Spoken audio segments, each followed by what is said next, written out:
Marc, chapitre 1. On va voir quand même un assez long passage ce matin. Marc au chapitre 1. La grande majorité d'entre nous, sinon la grande totalité d'entre nous, on est sollicité de droite à gauche. Que ce soit au travail, certains vont se faire demander de faire de l'overtime. D'autres, pourrais-tu m'aider? Pourrais-tu faire ci? Pourrais-tu faire ça? D'autres, au travail, ils ont des besoins spéciaux et vous êtes la personne à qui ça retombe sur vous. Dans la famille, on est sollicité de gauche à droite. J'ai 5 enfants chez nous. Ça fait beaucoup de taxis. Ça fait beaucoup de questions. Ça fait beaucoup de paires de bas. Ça fait beaucoup de vaisselle. Ça fait beaucoup de plein de tout. Beaucoup de problèmes, beaucoup de réflexions. Les amis, à l'école, dans l'église. Je ne sais pas s'il y a bien du monde qui vont voir avec des problèmes, mais il y a bien du monde qui ont des problèmes. Il y a un conseil ici. On a besoin de ta sagesse, là, que ce soit des enfants, que ce soit n'importe qui. On est sollicité. Je ne sais pas si vous êtes comme moi, mais lorsque je suis sollicité, j'ai besoin d'aide pour transporter telle chose, qu'est-ce que je fais? Ben, je lâche tout ce que je suis en train de faire, puis je m'en vais le faire. Simon, j'aurais besoin de toi pour telle ou telle chose. Ben, je le fais. On fait notre plus gros possible pour répondre dans notre capacité, pour répondre aux besoins des gens qui sont autour de nous. Je ne sais pas si vous êtes comme moi, mais c'est le fun aider. Hier, on est allé prendre un lit dans la cave de Christian et Lucie, puis on l'a emmené dans la chambre. C'est un lit où est-ce que la tête se relève, un lit électrique. Puis on l'a amené dans la chambre pour qu'ils puissent dormir ensemble, Christian et Lucie, sans réveiller parce qu'ils bougent beaucoup et il n'est pas confortable. On est venu sortir de là. Hey, c'est-tu le fun, rien qu'un peu? Ils vont pouvoir se tenir la main quand ils dorment, puis ils vont pouvoir être ensemble, puis elle va pouvoir, elle, dormir et lui dormir. On se sentait pas mal bien, ceux qui ont été là. Puis peu importe qu'est-ce qu'on fait, on aide, on se sent bien. Quand quelqu'un nous appelle en pleurs, puis quand on part, ils ont un certain sourire, on se sent pas mal bien. On se sent bien.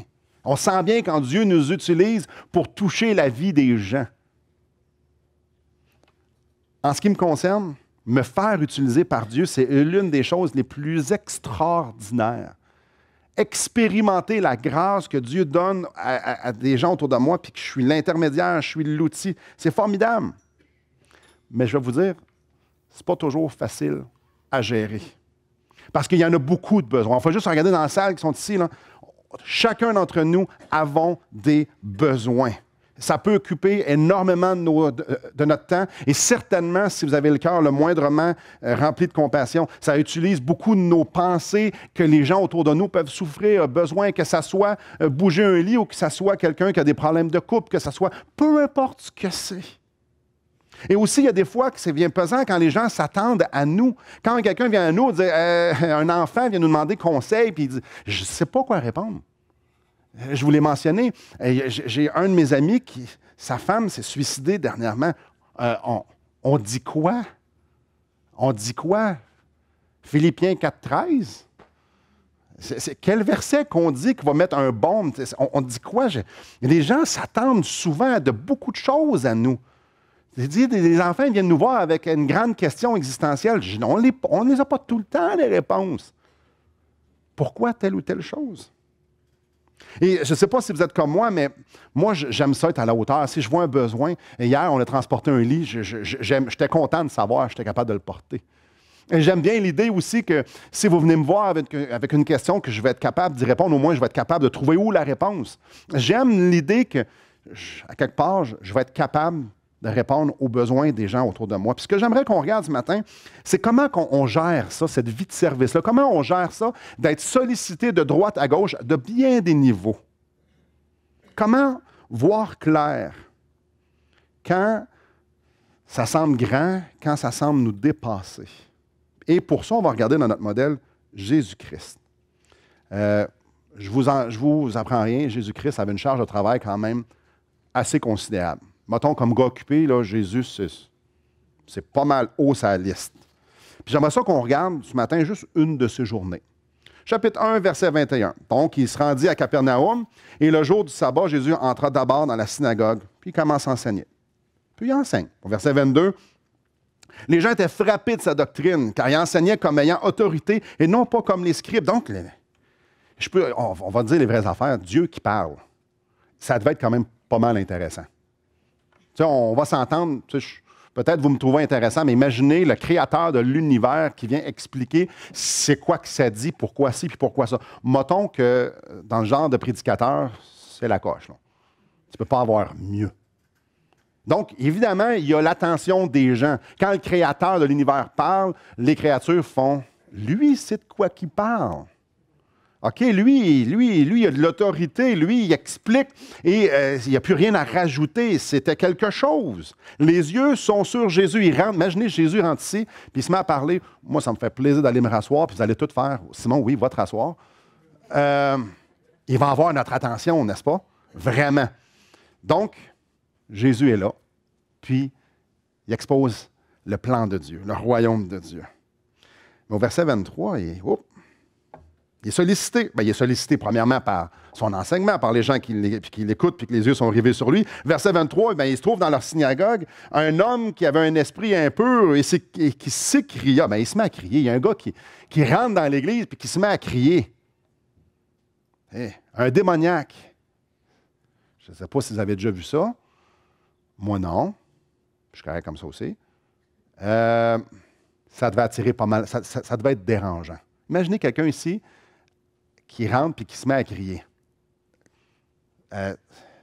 Vous allez probablement dire, on fait quoi? Qu'est-ce qui se passe? Mais eux aussi, c'était la même chose. Quelqu'un de dérangé qui arrive et dit, hey, puis il commence à parler. Il crie, qu'y a-t-il entre nous et toi, Jésus de Nazareth? Tu es venu pour nous perdre. Je sais je sais qui tu es, le Saint de Dieu. Bon, sollicité. Jésus fait quoi? Il menace, puis il dit, tais-toi, sors de cet homme. Ça nous paraît très banal, mais si vous vous mettez les pieds dans cette journée-là, pas tant banal, pas tant. Jésus règle la situation. Déjà là, pour moi, avoir enseigné, je ne sais pas combien d'heures qu'il l'a fait, avoir chassé des démons, avoir été sollicité par tout le monde. Moi, le dimanche après-midi, savez-vous ce que je fais d'habitude? Je ne fais pas grand-chose. Mettons que le dimanche matin, c'est assez pesant. Je me repose un peu. Jésus lui fait la même affaire. Il a amené ses disciples, il a regardé une game de football, il a dit, les gars, là, on se repose. Non, ça, c'était pas le genre de Jésus pantoute. Non, parce qu'il y avait des besoins autour de lui. Donc, la journée est jeune. Jésus a déjà été sollicité. Il répond aux besoins. Puis regardez au verset 27. Tous furent saisis de stupéfaction de sorte qu'ils se demandaient les uns aux autres, qu'est-ce que c'est? Une nouvelle doctrine. Il commande avec autorité, même aux esprits impurs, ils lui obéissent. Et sa renommée se répandit aussitôt dans tout lieu environnant de la Galilée. Là, quand on lit ça, on a l'impression que là, ça a pris une semaine, puis toute sa renommée était... Non, regardez au verset 29. En sortant de la synagogue, ça veut dire qu'elle restait là un petit bout de temps. Là. Et sa renommée s'est faite assez rapidement. Dans même avant-midi ou dans même journée. Ça veut dire que lorsque Jésus a fait le miracle de chasser le démon, à l'instant même, le monde a commencé à parler. Puis là, je peux voir quelques personnes sortir et dire « Hey, il y a un gars à l'entrée qui s'appelle Jésus, là, il a chassé un démon. Regarde, il parle comme on n'a jamais entendu parler. » Et là, de bouche à oreille, il n'y avait pas Internet dans ce temps-là. Ils ne sont pas textés, mais ils n'ont pas fait « Ah, OK, on va dire « Hey, les chums, tout le monde. » Non, c'est pas ça qu'ils ont fait. C'est vraiment des gens qui sont sortis de la synagogue, puis on entend dire qu'il y a quelqu'un à la synagogue de vraiment impressionnant. Et là, ça l'a renommé avant même qu'il ait le temps de sortir de la synagogue. Impressionnant. Puis comme j'ai dit, éventuellement dans la journée, il sort de la synagogue pour aller chez Simon, frère d'André. On voit ça au verset 29, le reste. Donc, en sortant de la synagogue, ils se rendirent avec Jean et Jacques à la maison de Simon et d'André. C'était là, la game de football. Il est allé se reposer. Il avait été bien occupé, lui, là. Non, c'est pas fini. Il avait des besoins.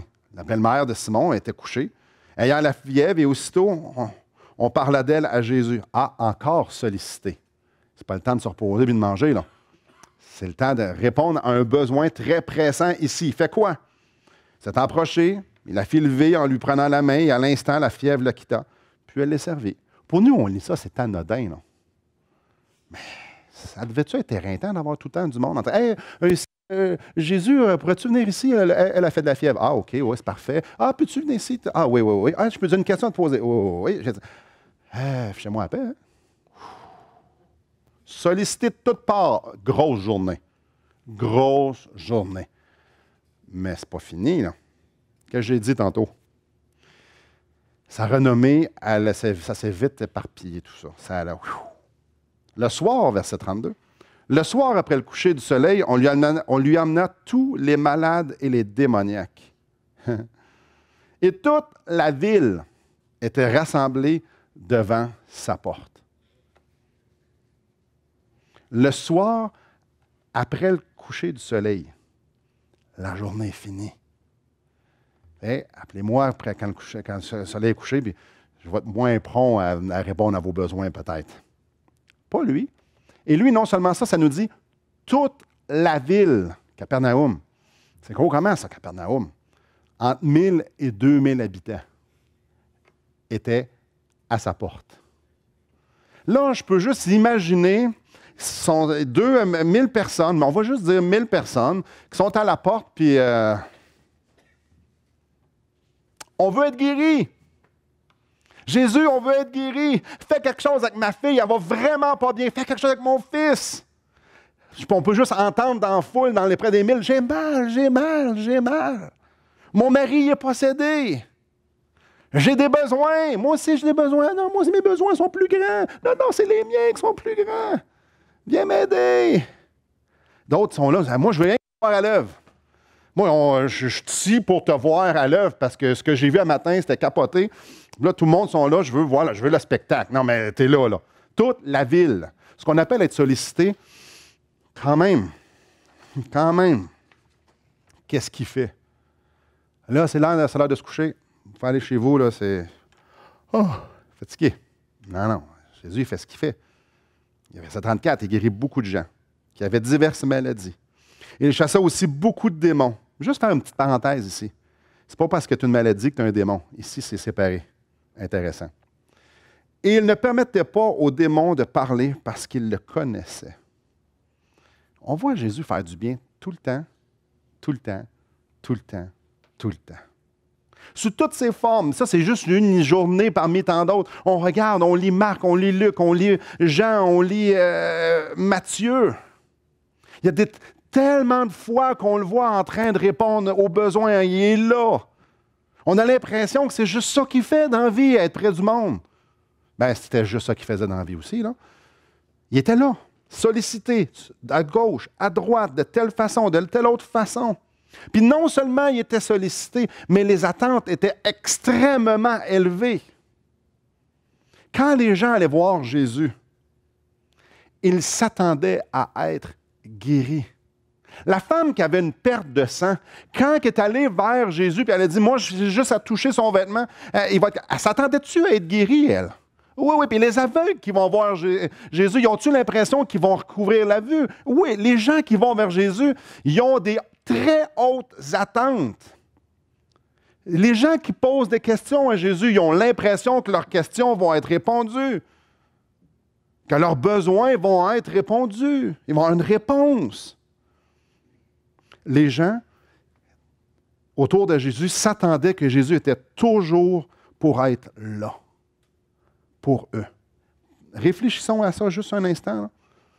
Les gens autour de Jésus, les gens qui allaient voir Jésus, ils étaient convaincus que Jésus était pour prendre le temps. Puis peut-être que vous êtes de la même façon. Peut-être que ce matin, vous dites, moi, si Jésus était là, puis quand je vais voir Jésus, j'ai l'impression qu'il va prendre le temps pour moi. Imaginez, vous êtes en file. Une longue file pour aller voir Jésus. Puis là, le gars, il ne voyait pas tantôt. Oh, il voit. Ah, lui, il s'est fait porter. Puis là, oh. Ah, puis l'autre était démoniaque. Hein, il a l'air Saint-Esprit. Quand c'est rendu à votre tour, vous êtes convaincu qu'il va faire la même chose qu'il a fait avec toutes les autres. Attente. Vous attendez à rien de moins qu'il vous fasse exactement ce que vous avez besoin. Dans cette histoire-là, ici, on ne sait pas comment la soirée a fini. On ne sait pas non plus à quelle heure qu'a arrêté de répondre aux besoins. Ce qu'on sait, par exemple, c'est que le lendemain matin, la ville cherchait Jésus. Il en voulait plus. Verset 35. Vers le matin, pendant qu'il faisait encore très sombre, il se leva et sortit pour aller dans un lieu désert où il pria. Simon et ceux qui étaient avec lui se mirent à sa recherche. Et quand il l'eut retrouvé, ils lui dirent, tous te cherchent. Ce qui est intéressant quand l'expression se mire à sa recherche. Cette expression-là, quand elle a été utilisée ailleurs, c'est, disons qu'on vous êtes à la chasse, puis vous tirez un canard. Le canard se pose tranquillement. Qu'est-ce que vous allez faire? Vous allez vous mettre à la recherche de la proie. Si un lion a faim, il va se mettre à la recherche d'un steak quelconque. C'est ça que ça veut dire ici. Le contexte ici, c'est en termes de chasse. Ou encore une armée qui court après une autre armée. Se mettre à la recherche, se mettre à sa poursuite. Une armée qui cherche son ennemi pour lui faire la guerre. Si on se met dans le contexte, le matin arrive, on se lève, Jésus est encore en ville. Puis là, moi, j'ai encore des besoins. Puis il y a encore des démoniaques. Il y a encore des malades. Il y a encore des gens qui désirent avoir des choses de Jésus, puis Jésus est dans la ville. Il est où? Ils s'en vont cogner à la porte. Il n'est plus là. Il est où? On a besoin de Jésus. Ça nous prend Jésus. Moi, ça ne va pas bien dans ma vie, là. J'ai besoin de Jésus. Il se met à sa recherche. Il faut trouver Jésus d'une façon qu'on cherche une proie. La façon que c'est formulé en grec ici, ils ne sont pas en train de chercher Jésus pour s'y soumettre humblement, pour l'entendre parler du royaume. Pas du tout. Il n'était pas là pour suivre Jésus. Il était là pour en demander quelque chose à Jésus. Il voulait que le faiseur de miracles vienne les aider. Jésus, t'es où? On a besoin de toi, il y a du boulot à faire. Sors de où ce que t'es. Nos malades sont là, on a besoin de toi. Quand je parlais de solliciter, le monde a des attentes. Ils ont passé la soirée, ils ont passé la journée à voir Jésus faire des miracles. Wow! Les gens ont besoin de toi. Verset 37, tous te cherchent. Tout le monde te cherche. Jésus n'était pas au poste. Mais il devait être au poste. Il s'attendait à ça. Quand il y a des besoins, Jésus, il faut que tu sois là. Tu dois être disponible. De toute façon, si vous avez déjà lu les évangiles, c'est l'habitude de Jésus de ne pas être là. Comment Jésus gère ça, être sollicité? Il y avait des choses que Simon, quand on parle de Simon, verset 36, on parle de Simon-Pierre. Et quand ça nous dit « Et ceux qui étaient avec lui se mirent à sa recherche », c'est comme une genre de phrase pour ne pas dire « ses disciples ». Parce que les disciples de Jésus suivent Jésus. Ici, ils ne sont pas en train de le suivre, ils sont en train de le chercher. Et il y a un jeu de mots là-dedans ici. Il y avait des choses que Simon et les gens qui étaient là, fort probablement une bonne partie des disciples, ils n'avaient pas comprises. Le but de Jésus n'était pas de guérir. C'était pas ça que Jésus était venu. Le but de Jésus, c'était de pointer les hommes et les femmes et les enfants vers Dieu. Verset 14. Après que Jean eut été livré, Jésus alla dans la Galilée, prêchant l'Évangile de Dieu. Il disait, le temps est accompli et le royaume de Dieu est proche. Repentez-vous et croyez à la bonne nouvelle. Verset 21, ils se rendirent à Capernaum et le jour du sabbat, Jésus entra d'abord dans la synagogue et il enseigna. Les guérisons et les délivrances n'étaient pas une fin en soi. Les bénédictions n'étaient pas une fin en soi. Le but, c'était de présenter Papa. Jésus, ce n'est pas une machine distributrice. Il est d'abord le porte-parole de Dieu. Il est là pour pointer les gens vers Dieu. Le but, c'était la bonne nouvelle. Au verset 15, croyez à la bonne nouvelle. L'Évangile, c'est le même mot. Oui, il servait. Jésus était au service des gens. Puis oui, il était présent, puis il était près des gens. Mais son but, là-dedans, c'était de prendre les regards des gens et de dire, regardez mon Père. Regardez l'Évangile. Regardez le royaume de Dieu. Le but, ce n'était pas de guérir. Puis ici, ce qu'on voit, c'est que ses disciples et les gens de Capernaum veulent un faiseur de miracle. Jésus, on a besoin de toi. Regardez, ça c'est le contexte de cette journée-là. Verset 35, vers le matin, pendant qu'il faisait encore très sombre. Et il sait-tu qu'il n'a pas tout guéri tout le monde dans la ville, lui? Il sait-tu ce qui va arriver? Il sait-tu que le monde va le chercher dans quelques minutes? Mais oui, il sait. Qu'est-ce qu'il fait? Il faisait encore sombre. se leva, sortit pour aller dans un lieu désert, pour aller prier. Pour aller prier. Alors qu'il y a des besoins, alors qu'il est sollicité de gauche à droite, Jésus se retire pour aller perdre son temps pour prier. Imaginez. Hey, c'est pas productif, prier, hein? Quand tu as 1000 personnes à guérir, puis tu t'en vas dire, je m'en vais prier, il me semble le gars qui a une vanne à déloader, puis il dit, hey boss, je vais aller prier, ça va aller plus vite. Ça fait pas de sens. Il ne s'est pas mis à l'œuvre. Jésus ne s'est pas mis à l'œuvre. Il n'a pas dit, on va prendre un plan d'action, on va faire des équipes. OK, là, tu vas mettre les codes de 1 là, les codes 2 là, les codes 3A là, puis là, après ça, on va gérer tout ça, on va faire ça rapidement. OK, les boys, on fait un plan d'action, let's go, on part. Il n'a pas délégué les tâches, il n'a pas fait un plan. Non, non, non. Il est allé perdre son temps pour prier. Il est submergé par les sollicitations et il se retire. Les disciples ont pensé comme ça. Ils trouvent Jésus en train de prier et ils lui disent « Chop, chop, le monde te cherche. » C'est comme ça que les disciples ont pensé. On te cherche. Ah, on t'a trouvé. Bon, viens-t'en. Viens-t'en. Le monde te cherche. Là. Ah, tu es en train de prier. Ben, voyons donc. Voyons donc. Il y a des besoins. Pourtant, lui, dans son cœur, il y a juste une chose qui a de l'importance. Papa. Lui, dans tout ce tumulte-là, il y avait une chose qui avait en tête. Papa. Autre fait intéressant. Marc, dans l'évangile de Marc, il parle seulement 2 fois que Jésus se retire pour aller... En fait, 3 fois. Ça, c'est une de ces 3 fois, là, qu'il se retire pour aller prier. Et les 2 autres fois, c'est juste avant un temps de crise. Donc, Marc fait une attention particulière. Jésus va prier juste avant un temps de crise. C'est une emphase que lui met. Les autres mettent d'autres emphases. Lui, il met cette emphase-là. C'est à plusieurs endroits qu'on voit dans la vie de Jésus où Jésus est tenté de prendre la voie facile. Plusieurs fois, on voit Jésus être tenté, non pas... L'opportunité est là, que les gens le regardent lui et que lui-même puisse avoir l'attention. Il est tenté de ça. C'est là. L'opportunité est là. Ici, c'est le cas. Les gens veulent Jésus. Les gens veulent des bénédictions. Je veux être guéri. Ma fille, elle a un démon, faites quoi? C'est ce que les gens veulent. Ils veulent juste ça. Mais lui, il est là pour présenter son Père. C'est ce qu'il a fait au verset 14, verset 15. Il est là, la journée a commencé à l'enseigner. Il veut présenter son Père. N'est-ce pas exceptionnel? Les gens courent vers Jésus pour avoir quelque chose de Jésus, puis Jésus se retire pour aller parler à son Père. Jésus a trop d'attention sur lui présentement.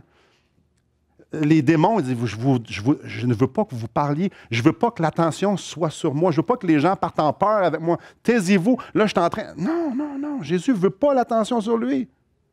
Jésus il est en train de dire, ils me voient et ils me veulent. Mais dans le fond, c'est réellement de papa qu'ils ont besoin.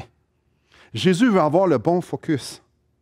Il veut présenter la bonne personne. Il veut que les gens voient la bonne personne. Et ce n'est pas lui, c'était Dieu. Jésus veut être certain de diriger les gens vers son Père. Il veut être certain que le Papa est beaucoup plus important que les bénédictions, que celui qui est le bénisseur soit plus grand que les bénédictions. Et là, ce n'est pas le cas. Ce que les gens veulent, c'est des bénédictions. Mais il dit, non, non, non, non, non, non. Je vais aller me recentrer, je vais aller contempler mon Père, je veux aller parler avec mon Père, je veux que mon Père vienne faire une œuvre en dedans de moi pour qu'en tout temps, mon seul focus soit que les gens veulent le bénisseur. Il fait quoi? Il fuit la foule. Avouez que c'est spécial. Si vous êtes des gens d'action, il fuit les besoins. Comme j'ai dit, il va aller contempler puis se connecter avec papa pour pouvoir se recentrer. Et regardez bien ce qu'il répond à ses disciples et aux gens qui sont venus avoir des bénédictions, avec des vrais besoins. Là. Des vrais besoins. Là, les gens viennent le voir, ils viennent le trouver en train de prier, ils le dirigent. Chop, chop, let's go, on fait quoi? Jésus s'en va d'abord, il a dit, verset 38, « Allons ailleurs. »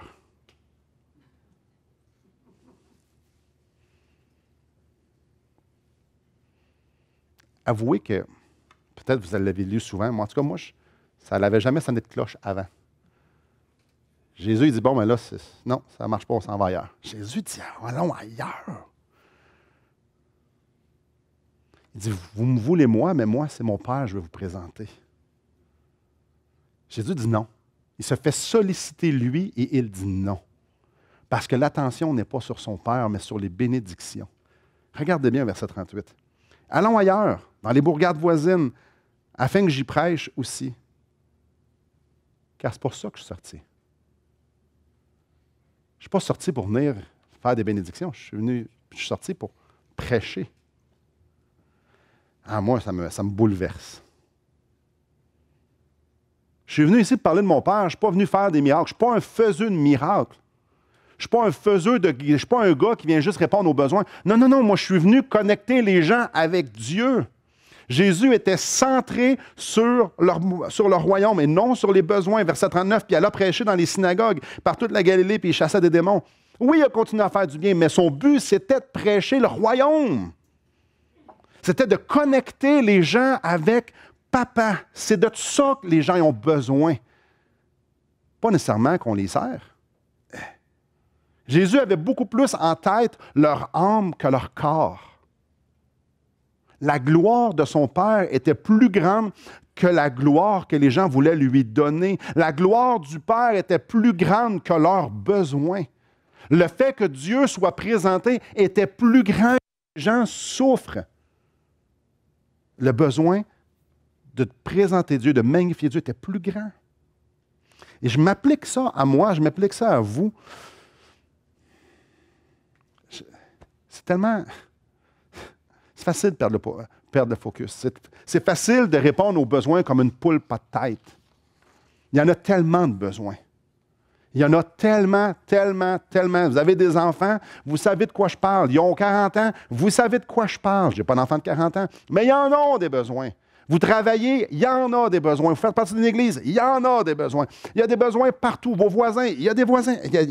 Partout, c'est facile de dire, bon, mais là, je vais aller aider ici. Oh, je vais aller aider là. Oh, je vais aller aider ici, je vais aller aider là, je vais aller aider ici, je vais aller aider là. Il y a de l'aide 100 heures par semaine pour chacun d'entre nous autour de nous. C'est aussi facile de perdre le focus puis de penser qu'on a la solution aux besoins des autres. Ah, c'est toi, tu faisais ça, là. Je pense que j'ai la solution à ton problème. Je pense que, écoute-moi bien, là, je vais t'expliquer ce qu'il faut que tu fasses. C'est facile. Ou, sans les leur dire, on le pense. C'est aussi facile d'aller intervenir sans pointer les gens vers Dieu. Combien facile c'est d'aller tondre le gazon du voisin puis jamais lui parler de Dieu? On a-tu répondu à un besoin? Oui. C'est ça qu'il nous a demandé? C'est ça que Jésus fait? Non. C'est facile d'intervenir, de donner notre sagesse à Saint-Saëns, puis de dire, voici comment tu devrais gérer ton argent, voici quelle profession tu devrais faire, voici comment tu devrais élever tes enfants. C'est tellement facile de le faire sans pointer Dieu. C'est tellement facile aussi d'être motivé par les mauvaises raisons. Si je fais ça, les gens vont me voir. Évidemment, là, c'est très tabou, puis il n'y a personne qui va dire, ah oui, moi, je fais tout pour me faire voir.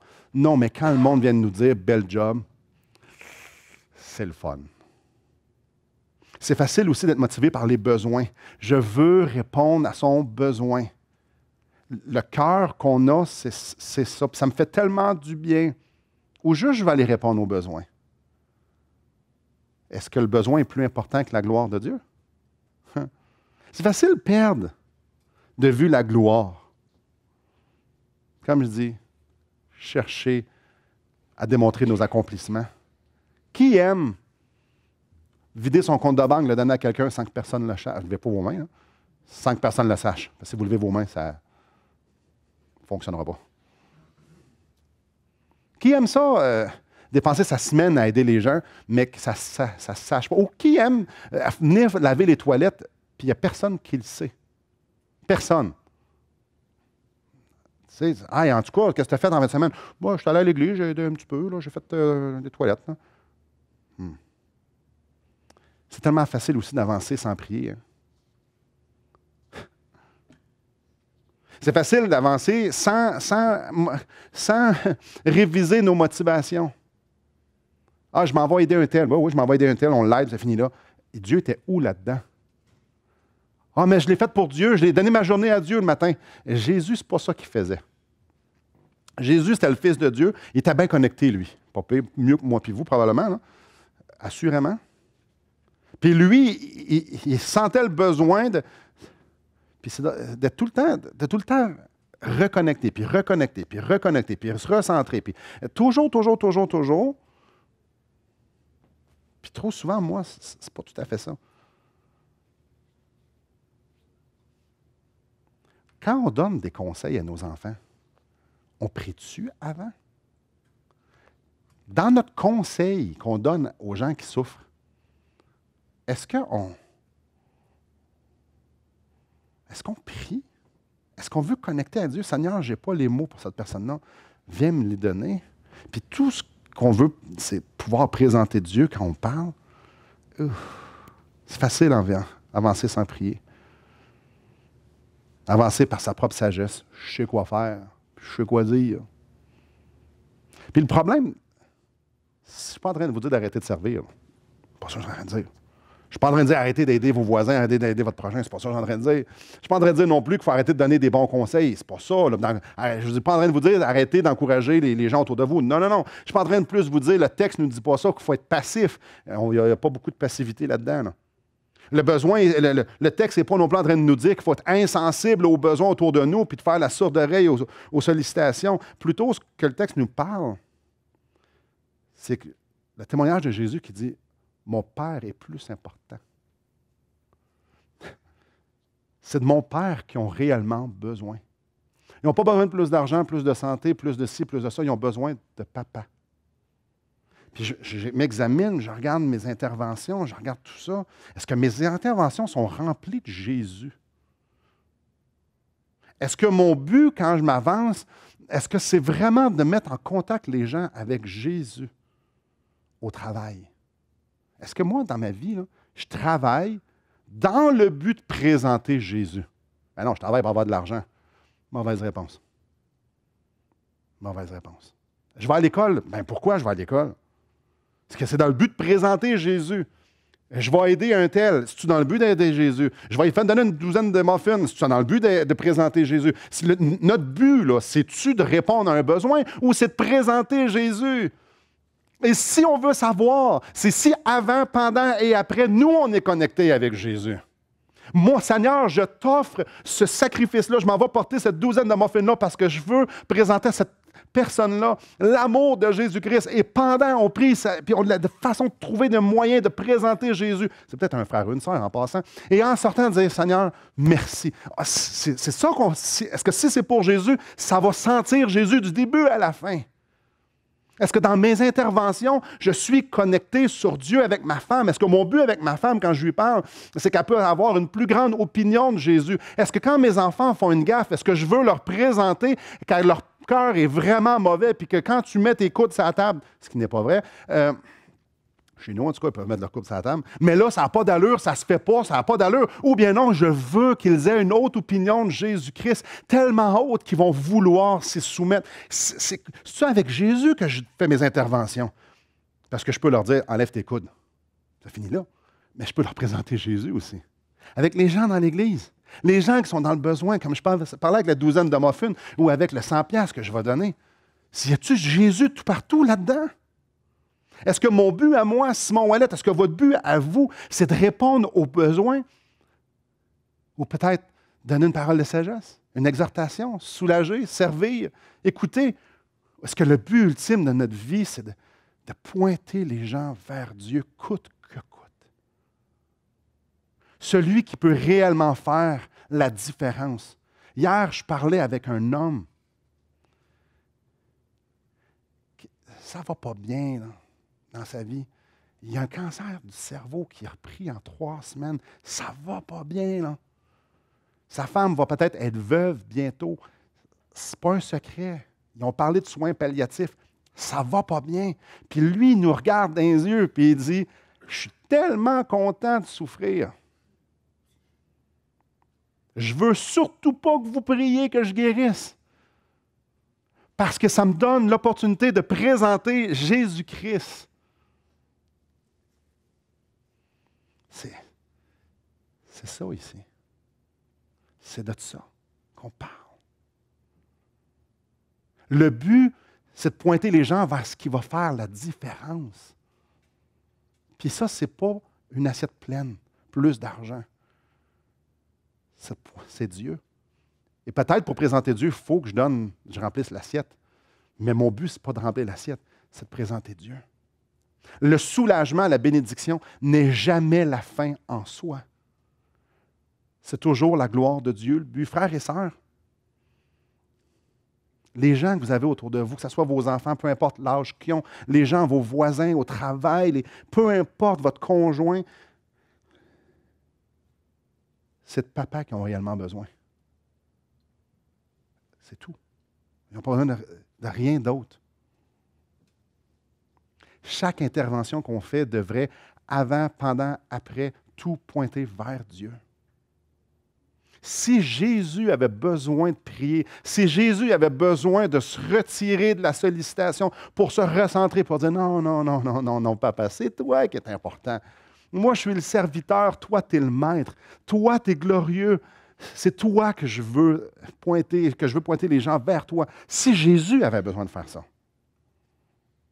pour pouvoir être efficace, alors qu'il intervient, non, ils veulent pas. Les autres, ils veulent être guéris. Moi, ce que je veux, c'est pas ce que je veux. Ce que Dieu veut, c'est que je prêche. Oh, il faut que je dise non. Mais c'est pas grave. Je fais la volonté de mon Père. Si lui voulait être efficace pour pointer les gens vers Dieu, nous, on devrait-tu prier?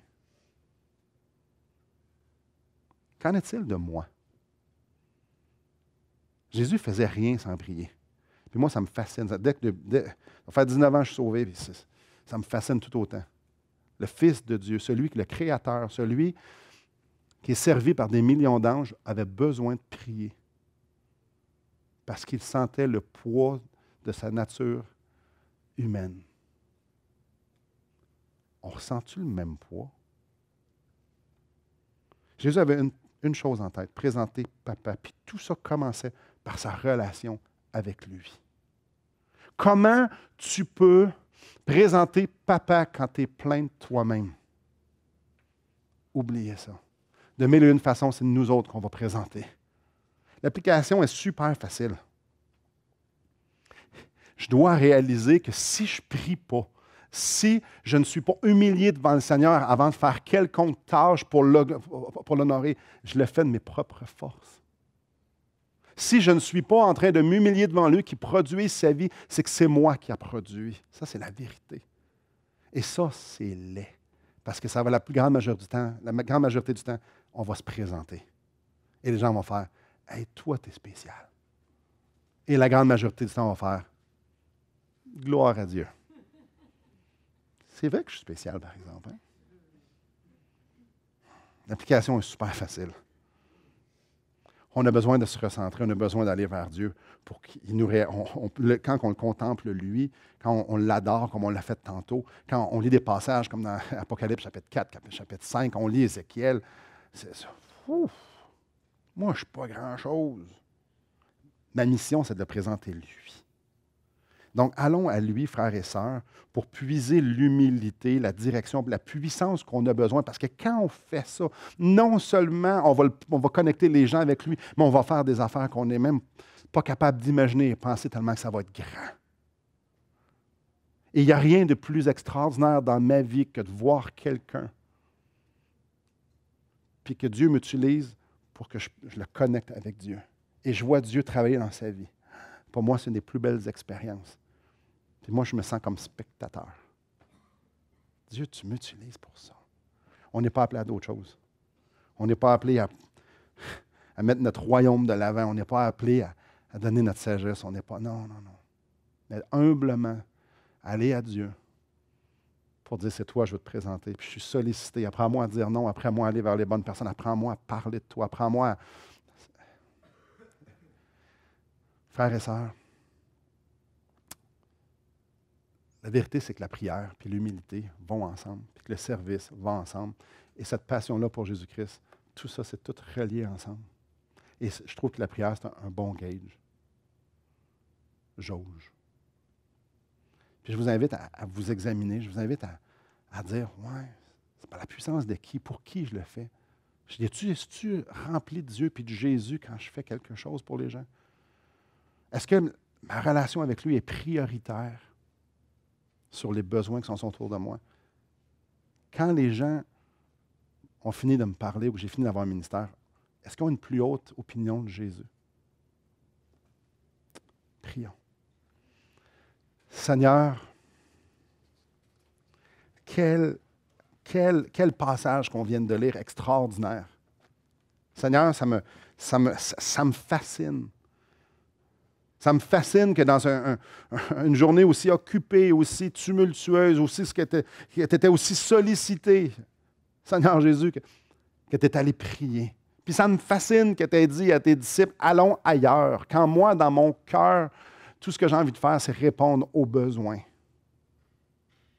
Quand dans mon cœur, j'ai envie d'être à gauche puis à droite. Quand dans mon cœur, j'ai envie de donner des réponses, puis j'ai envie d'aider les gens, puis j'ai envie que les gens puissent être de meilleures personnes. Seigneur, toi, ce que tu avais en tête, c'était que ton Père puisse avoir la première place. Et je confesse avec grande honte que c'est malheureusement vraiment pas assez souvent que ça se passe de même dans mon cœur à moi. Et Seigneur, je suis convaincu que je suis loin d'être le seul ici ce matin.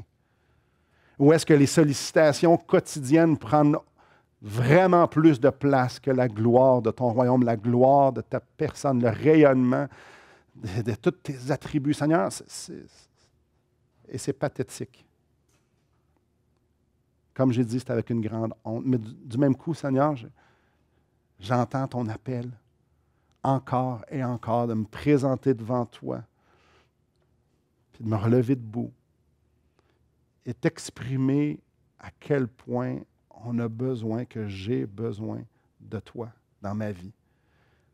Seigneur, j'ai besoin que tu me rappelles de me recentrer tout au fil de cette journée, puis que demain, tu me rappelles encore c'est quoi ta volonté pour ma vie. Et je le sais que mes frères et sœurs ont besoin de la même chose. On a besoin de rappel et de rappel et de rappel que ça n'a rien à voir avec nous, que ma vie a été rachetée pour que tu puisses faire briller la face de Christ sur la mienne, pour que le monde entier puisse voir à quel point tu es extraordinaire, tu as payé le prix de ta vie pour que ça puisse arriver. C'est juste ça que tu veux de nous.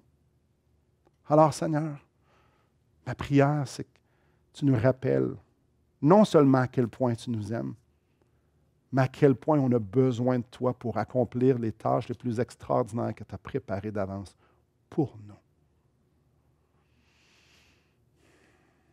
On t'aime. Je t'aime. J'ai hâte de te voir. Et ce que je veux, c'est que ma vie compte dans l'éternité. Parce que je regarde au prix qu'elle a eu et le prix qu'elle a à tes yeux. Et je ne peux pas me voir faire d'autre chose que d'avancer pour toi. Amen.